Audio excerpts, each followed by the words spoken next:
નમસ્કાર વિદ્યાર્થી મિત્રો, એસએન વિદ્યાલય દ્વારા શરૂ કરેલા ઈ લર્નિંગ પ્રોગ્રામમાં આપનું હાર્દિક સ્વાગત છે। 11મા ધોરણની અંદર કેમેસ્ટ્રીમાં ગયા વિડીયોની અંદર આપણે બે પ્રકારની જુદી જુદી એક રીતો જોઈ હતી। એમાં પહેલી એક રીત કે ભાઈ જો આપણે સંયોજનનું અણુસૂત્ર જાણતા હોય તો એ અણુસૂત્ર ઉપરથી એ સંયોજનમાં રહેલા ઘટક તત્વોની બંધારણીય ટકાવારી અથવા એ ઘટક તત્વોનું દળથી ટકાવાર પ્રમાણ કેવી રીતે શોધી શકાય એના અનુસંધાને એક દાખલો મેં તમને ગણાવ્યો હતો। અને બીજી એક રીત જે લાંબી હતી કે જેની અંદર આપણને એ સંયોજનમાં રહેલા ઘટક તત્વોનું દળથી ટકાવાર પ્રમાણ આપેલું હોય તો એ ટકાવાર પ્રમાણ ઉપરથી આપણે એ સંયોજનનું પ્રમાણ સૂચક સૂત્ર, જો એ સંયોજનનું તમને મોલર દળ અથવા આણ્વીય દળ આપેલું હોય તો એના ઉપરથી એ સંયોજનનું અણુસૂત્ર કેવી રીતે મેળવી શકાય અને એના અનુસંધાને તમારી ટેક્સ્ટબુકની અંદર એક જ દાખલો છે। આજે આપણે એ બંધારણીય તત્વોની ટકાવારી ઉપરથી એ સંયોજનનું પ્રમાણ સૂચક સૂત્ર અને અણુસૂત્ર કેવી રીતે મેળવી શકાય એના બે એક્સ્ટ્રા દાખલાઓની આપણે આજે ચર્ચા કરીશું। પહેલી રકમ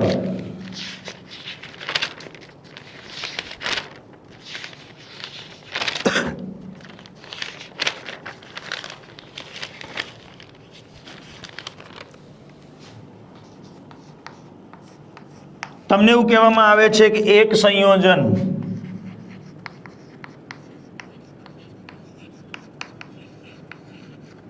કે જેમાં કાર્બન, હાઇડ્રોજન અને ઓક્સિજન આવા ત્રણ તત્વોથી બનેલું છે અને એ સંયોજનમાં કાર્બન એ દળથી 40% છે,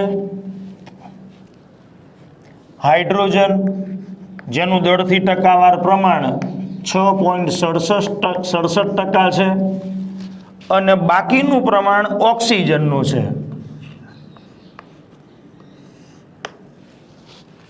ટૂંકમાં એ સંયોજન આ ત્રણ તત્વોથી બનેલું છે, કાર્બન, હાઇડ્રોજન અને ઓક્સિજન। બેના ટકાવાર પ્રમાણ આપેલા છે, ઓક્સિજનનું ટકાવાર પ્રમાણ આપણે શોધી શકીએ। બેનો સરવાળો કરીને એને 100 માંથી બાદ કરો એટલે ઓક્સિજન તત્વનું દળથી ટકાવાર પ્રમાણ મળી જાય। જો એ સંયોજનનો અણુભાર 30 ગ્રામ પ્રતિ મોલ હોય તો સંયોજનનું પ્રમાણ સૂચક સૂત્ર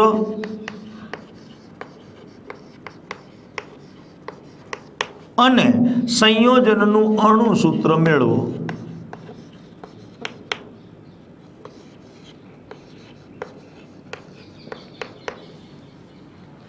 તો મેં તમને સંયોજનમાં રહેલા ઘટક તત્વોના દળથી ટકાવાર પ્રમાણ આપેલા હોય એના ઉપરથી સંયોજનનું અણુસૂત્ર કેવી રીતે મેળવવું એના માટેનું એક કોષ્ટક સમજાવ્યું હતું। પહેલાં આપણે ઓક્સિજન તત્વનું દળથી ટકાવાર પ્રમાણ શોધી નાખીએ। 46.67 ને 100 માંથી બાદ કરીએ, 53.33%। એટલે ઓક્સિજન ઘટકનું દળથી ટકાવાર પ્રમાણ 53.33% છે। તો એ કોષ્ટકને આપણે યાદ કરીએ। પહેલું હતું તત્વની સંજ્ઞા,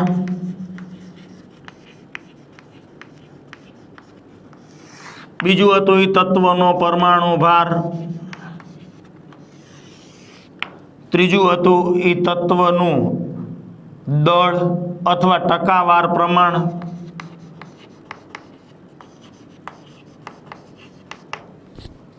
ચોથા નંબરની કોલમ હતી દળ ભાગ્યા પરમાણુ ભાર એટલે મોલ,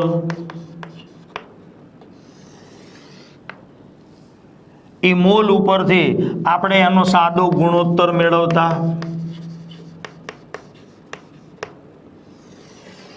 અને છેલ્લી જે કોલમ હતી એની અંદર આપણે પૂર્ણાંક સંખ્યા લખતા।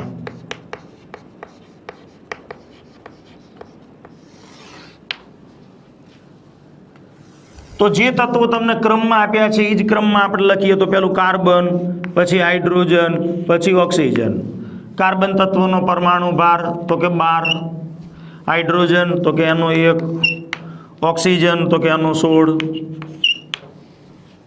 કાર્બનનું ટકાવાર પ્રમાણ તો કે 40% છે, હાઇડ્રોજનનું ટકાવાર પ્રમાણ તો કે 6.67% છે, અને ઓક્સિજનનું દળથી ટકાવાર પ્રમાણ તો કે 53.33% છે.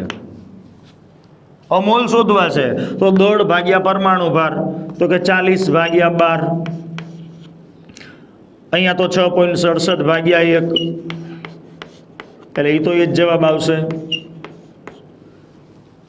53.33/16 તો 3.33 આવશે 40/12.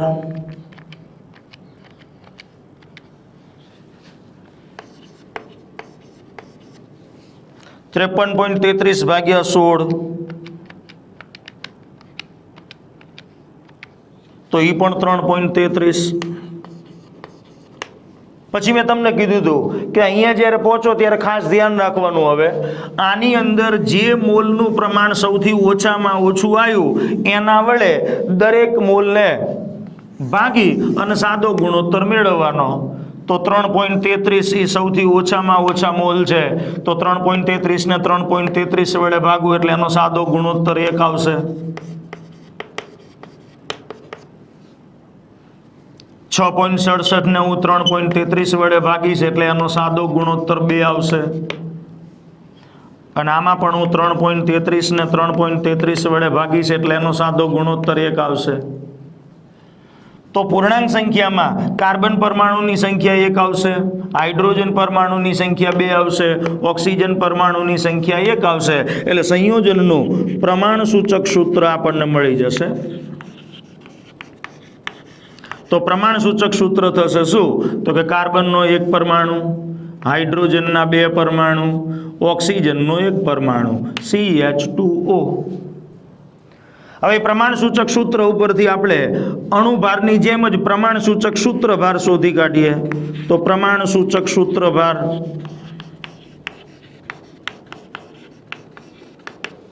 કાર્બન 1 છે એટલે 12 એકા 12, હાઇડ્રોજન 2, ઓક્સિજન 1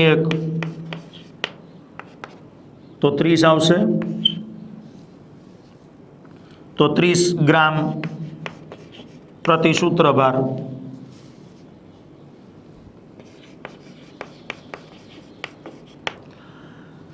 હવે આપણને સંયોજનનો અણુભાર આપી દીધો છે, કેટલો? 30. તો હવે આપણે ગુણક સંખ્યા ગોતીશું. તો કે ગુણક સંખ્યા n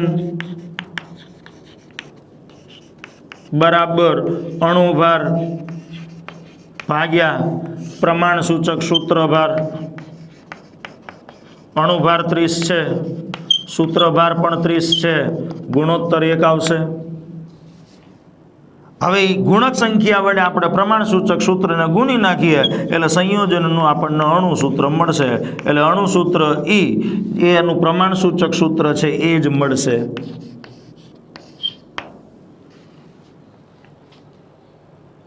તો આ પ્રમાણે સંયોજનમાં રહેલા ઘટક તત્વોના દળથી ટકાવાર પ્રમાણ ઉપરથી આપણે એ સંયોજનનું પ્રમાણ સૂચક સૂત્ર અને અણુ સૂત્ર મેળવી શકીએ. ત્યાર પછીનો જે દાખલો છે એમાં 2 રીત ભેગી કરી છે. પહેલા ઘટક તત્વનું દળથી ટકાવાર પ્રમાણ શોધવાનું, અને ટકાવાર પ્રમાણ શોધ્યા પછી તમારે સંયોજનનું પ્રમાણ સૂચક સૂત્ર અને અણુ સૂત્ર મેળવવાનું. ધ્યાન આપજો. એક કાર્બનિક સંયોજન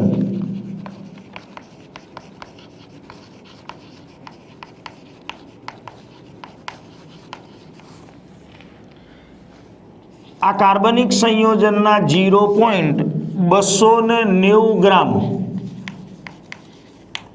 ના સંપૂર્ણ દહનથી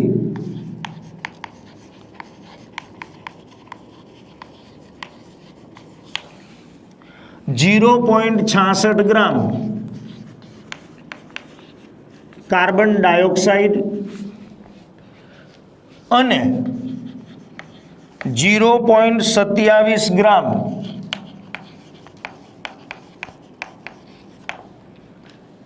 H2O મળે છે. જો સંયોજનની બાષ્પ ઘનતા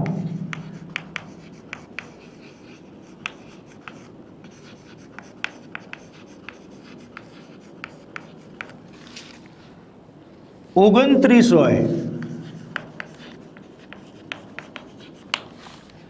તો સંયોજનનું અણુ સૂત્ર શોધો.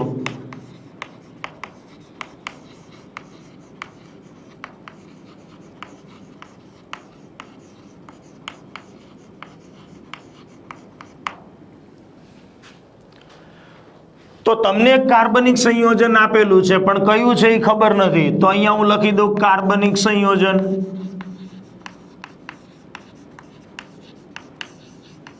પણ આ કાર્બનિક સંયોજનનું હું હવાની હાજરીમાં સંપૂર્ણ દહન કરું એટલે એમાંથી જે મને નિપજો મળે છે એ કહી દીધી છે કે કાર્બન ડાયોક્સાઇડ અને પાણી. એનો અર્થ એવો થયો કે આ કાર્બનિક સંયોજન એ જુદા જુદા હવાની હાજરીમાં દહન કરીએ એટલે એમાંથી કાર્બન ડાયોક્સાઇડ અને પાણી મળે છે. તો એ કાર્બનિક સંયોજનનું જે સૂત્ર છે એ સૂત્રની અંદર કાર્બન, ઓક્સિજન, હાઇડ્રોજન આવા 3 તત્વો તો છે જ, કારણ કે હવાની હાજરીમાં આપણે દહન કરીએ છીએ એટલે આ નિપજ મળે છે. સમીકરણમાં પરમાણુનો ક્યારે નાશ થતો નથી. તો જેટલા પરમાણુ પ્રક્રિયક બાજુ હોય કાર્બનિક સંયોજનમાં રહેલા ઘટક તત્વોનું પહેલા દળથી ટકાવાર પ્રમાણ શોધવું પડે. હવે તમને એવું કીધું છે કે ભાઈ 0.290 ગ્રામ જ્યારે આપણે કાર્બનિક સંયોજનનું સંપૂર્ણ દહન કરીએ ત્યારે એમાંથી આપણને 0.66 ગ્રામ કાર્બન ડાયોક્સાઇડ મળે છે અને 0.27 ગ્રામ પાણી મળે છે. તો પહેલા તો મારે કાર્બનિક સંયોજનમાં રહેલા ઘટક તત્વો જે છે કાર્બન, હાઇડ્રોજન અને ઓક્સિજન એનું દળથી ટકાવાર પ્રમાણ મારે શોધવું પડે. હવે કાર્બન, હાઇડ્રોજન અને ઓક્સિજન ઘટક તત્વોનું દળથી ટકાવાર પ્રમાણ શોધવું હોય તો એના માટે શું કરવું? તો આપણને ખબર છે કે ભાઈ કાર્બન ડાયોક્સાઇડનો અણુભાર કેટલો છે તો કે 44 ગ્રામ. CO2 નો અણુભાર 44 છે. પાણીનો અણુભાર તો કે 18 છે. આ 44 ગ્રામ કાર્બન ડાયોક્સાઇડમાં કાર્બન કેટલો છે તો કે 12 ગ્રામ છે. જો કાર્બન ડાયોક્સાઇડનો નમૂનો 44 ગ્રામ હોત તો એમાં કાર્બન પરમાણુનું દળથી પ્રમાણ એ 12 ગ્રામ હોત, પણ આપણને કાર્બન ડાયોક્સાઇડનો નમૂનો 0.66 ગ્રામ આપેલો છે. તો પહેલા તો આપણે એક 0.66 ગ્રામની અંદર કાર્બન તત્વનું દળથી ટકાવાર પ્રમાણ કેટલું છે એ મેળવવું પડે. તો હું આવું મૂકી શકું કે ભાઈ 44 ગ્રામ CO2 માં 12 ગ્રામ કાર્બન છે, માટે 0.66 ગ્રામ CO2 માં કેટલા ગ્રામ કાર્બન એટલે 12 ગુણ્યા 0.66/44 એટલે મને કાર્બનનું દળ મળી જાય. તો એનું આપણે કેલ્ક્યુલેશન કરીએ. 12 ગુણ્યા 0.66/44 તો એ આવશે 0.18.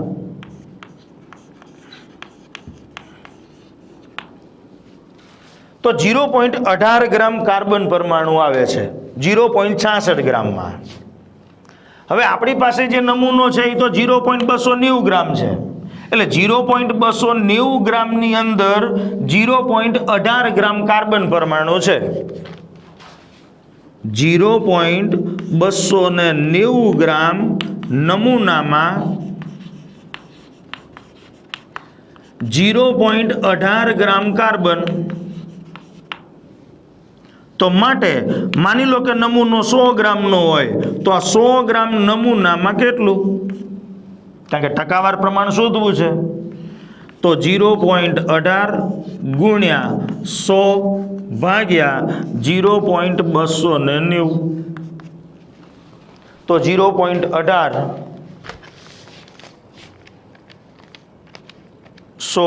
ભાગ્યા 0.290 તો એ આપણને મળશે 62.06। તો 100 ગ્રામમાં જે નમૂનામાં ઘટક તત્વનું પ્રમાણ આવ્યું એ એનું ટકાવાર પ્રમાણ જ કહેવાય। એ જ રીતે હું હાઇડ્રોજન ઘટક તત્વનું દળથી ટકાવાર પ્રમાણ શોધી નાખું તો 18 ગ્રામ છે, આ 18 ગ્રામ પાણીમાં કેટલો તો કે 2 ગ્રામ હાઇડ્રોજન છે,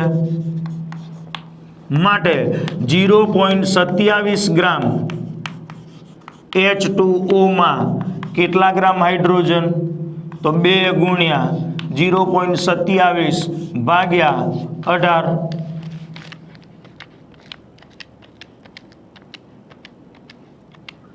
0.03। હવે 0.03 ગ્રામ તો શેમાં છે 0.290 ગ્રામમાં, તો 0.290 ગ્રામ નમૂનામાં એટલે સંયોજનમાં હાઇડ્રોજન કેટલો તો કે 0.03 ગ્રામ, માટે 100 ગ્રામ નમૂનામાં કેટલો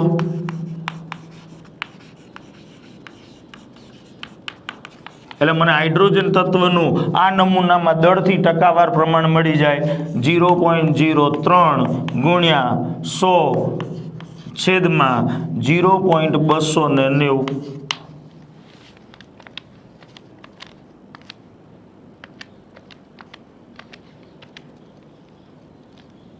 તો એ જવાબ આવશે તમારો 10.34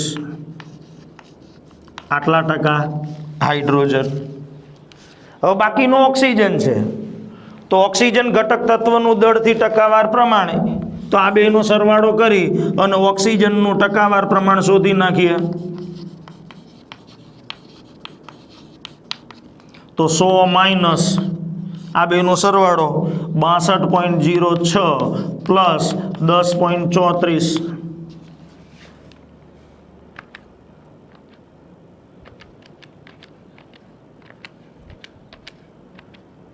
એ આવશે 27.6।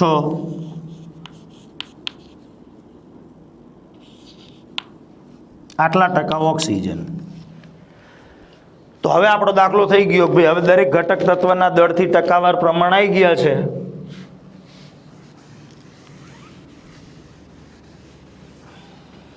કાર્બન છે, હાઇડ્રોજન છે અને ઓક્સિજન છે, એટલે અહીંયા હું ટકાવાર પ્રમાણ બદલી નાખીશ।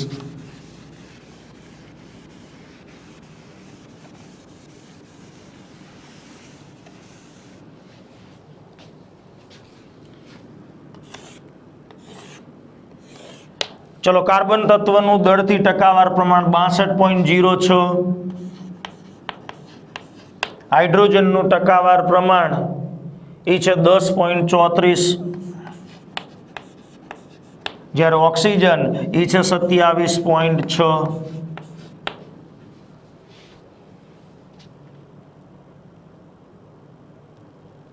હવે મોલ ગોતવા છે તો 62.06 ભાગ્યા 12, હાઇડ્રોજન 10.34 એ તો લખી દઉં સીધા કારણ કે એક વડે જ ભાગવાના છે, 27.60 ભાગ્યા 16, ચલો 62.06 ભાગ્યા 12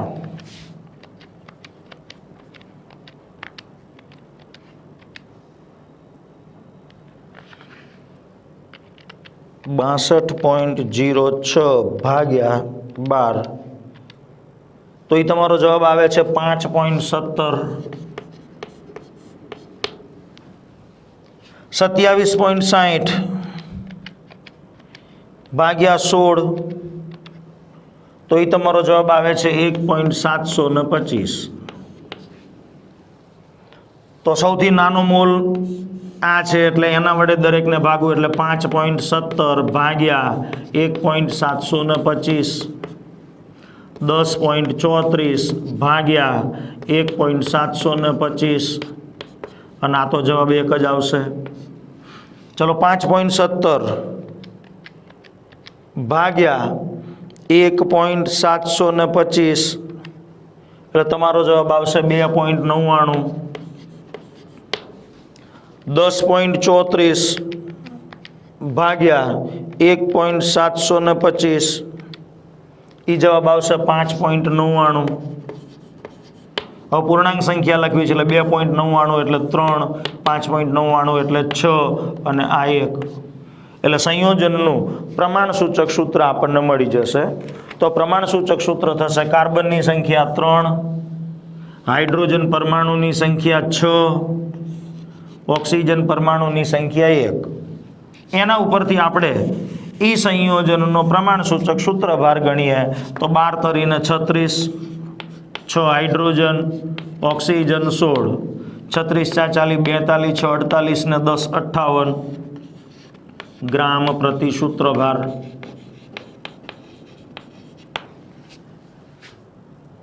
હવે પ્રશ્ન એ થાય કે આપણને સંયોજનનો અણુભાર નથી આપ્યો પણ બાષ્પ ઘનતા આપી છે. તો સંયોજનનો અણુભાર ન આપેલો હોય અને સંયોજનની જો તમને બાષ્પ ઘનતા આપી હોય તો તમારે આ એક સૂત્ર યાદ રાખવાનું કે ભાઈ સંયોજનનો અણુભાર બરાબર બાષ્પ ઘનતા ગુણ્યા 2.